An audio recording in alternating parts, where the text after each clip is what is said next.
Welcome everyone to Roll for Recipe, the series where the dice are the head chef. For those who are new here, this page is dedicated to one simple question: can we make good food using random ingredients and rules chosen by these dice? Time to find out. Let's roll for recipe. Starting off as always with a D10 restriction roll. That is 5 for dollar store. Honestly, still one of my favorites. Starting off the ingredients with a D8 for protein.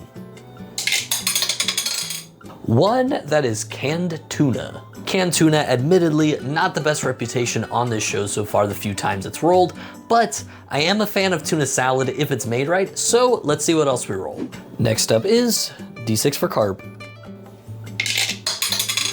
4, we get to use any kind of bread. This is definitely the best roll we could have gone with that tuna. We are probably leaning into a tuna salad sandwich now, and I definitely have my hopes up.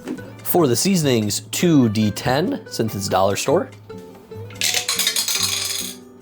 1 and 4, cinnamon, sugar, and Old Bay. Well, at the very least, Old Bay is probably the most common spice I use when I make tuna salad sandwich, so at least this is a good one.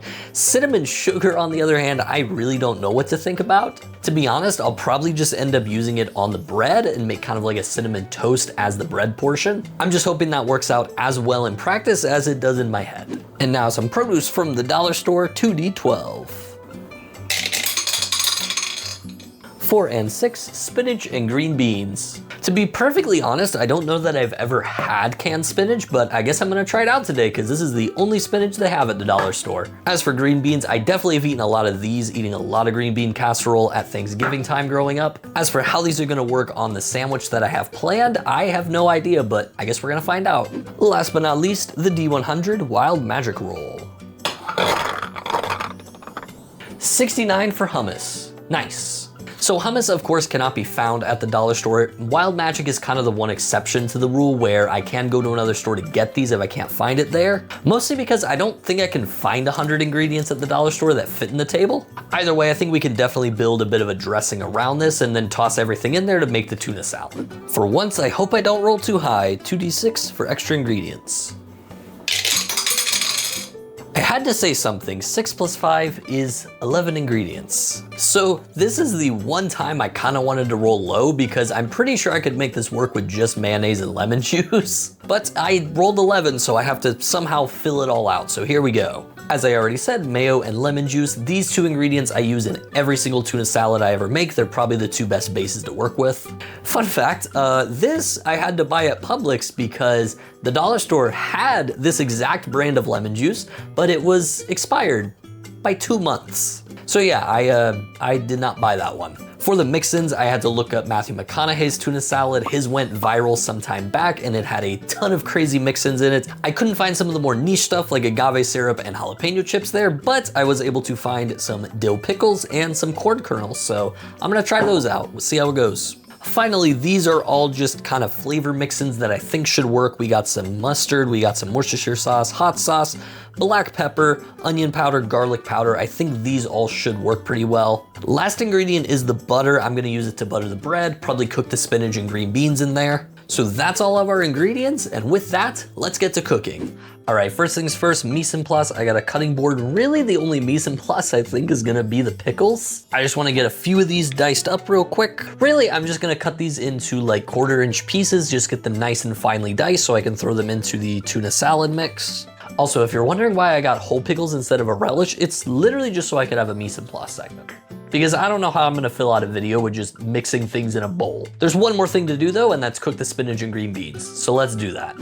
Stainless steel pan, knob of butter. The thing about both these ingredients is that they're already pre-cooked. You kind of just gotta warm them up in here. Some green beans and the spinach. Could also have done this in a pot, I guess, but then I couldn't have fun flipping it. All right, I got my garlic powder and my onion powder here. We're gonna season this. And it already has a lot of sodium in that canned food, so we don't really need to add more salt to this because there's a lot of sodium in these cans. All right, should be good. Doesn't need to look pretty, it's just gonna go on the sandwich anyway. Got a bowl here to make the salad. Usually when I make tuna salad, I start with the dressing, so we're gonna start with some mayo, probably a couple tablespoons of it. Also gonna go in with a couple tablespoons of our hummus. Now everything else, a little bit of the mustard, Worcestershire sauce, hot sauce, lemon juice, our diced up pickles, the canned corn, the garlic powder and the onion powder, the Old Bay, good amount of that black pepper, mixy mixy. Taste for salt content, just a pinch. Now last but not least, of course, we got our couple cans of tuna that we're gonna throw into here. Drained tuna, of course, because you don't want any of that tuna water in there. And then one more mixy mixy to make sure everything is combined. All right, now time to assemble the sandwich.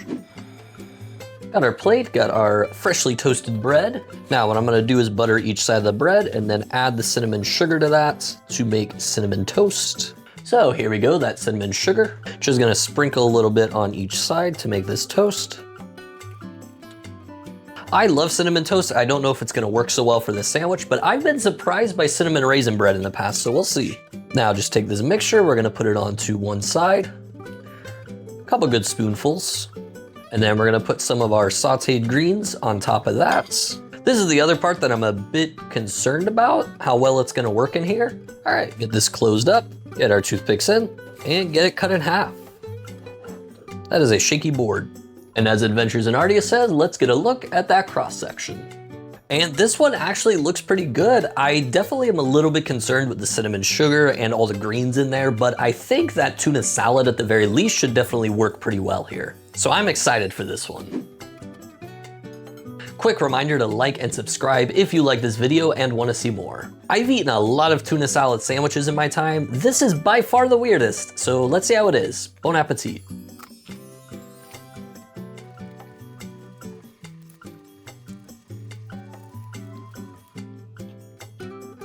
So fun fact, I actually had to record this video twice because the first time the audio cut out and I don't know why.